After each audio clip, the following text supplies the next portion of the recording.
They say comparison is the thief of joy, but we rarely realize how deep that truth runs. This is the story of a candle, a sun, and a lesson for every soul. There was once a little candle.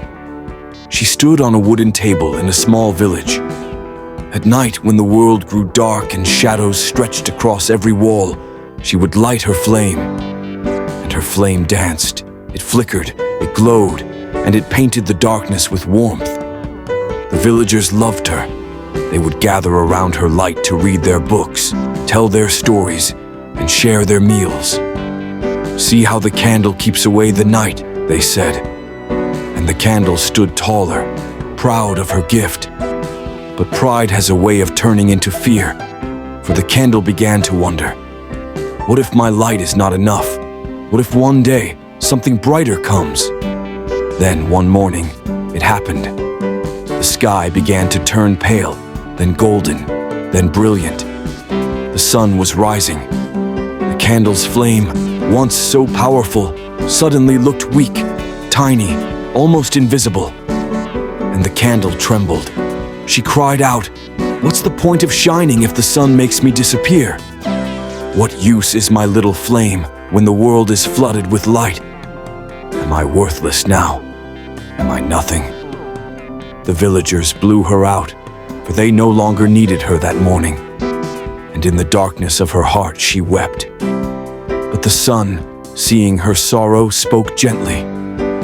"Oh, little one, don't cry. You were never meant to compete with me. Your flame is small, but your purpose is great. At night, when the shadows stretch long, I am gone, but you remain. In storms, when my light is hidden, you guide the way. To a lost traveler, your tiny glow is greater than all my brilliance." The candle listened, her tears melting into wax. She had never thought of it that way.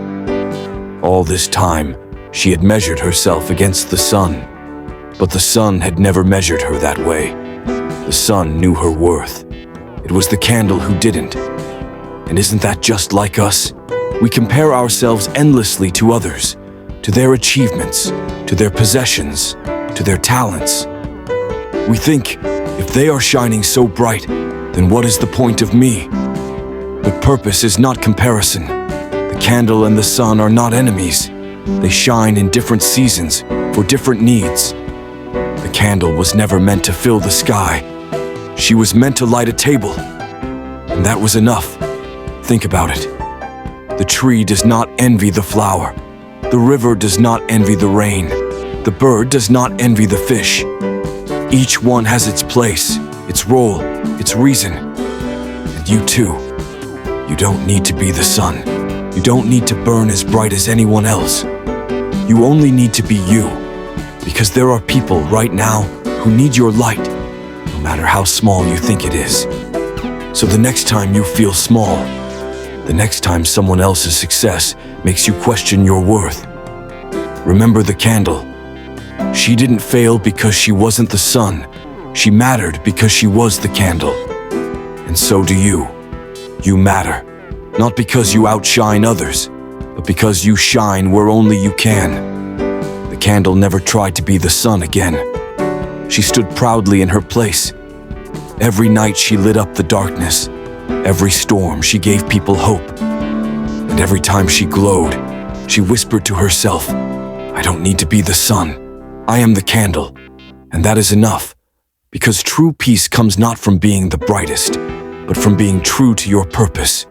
And true success is not found in comparison, but in contribution.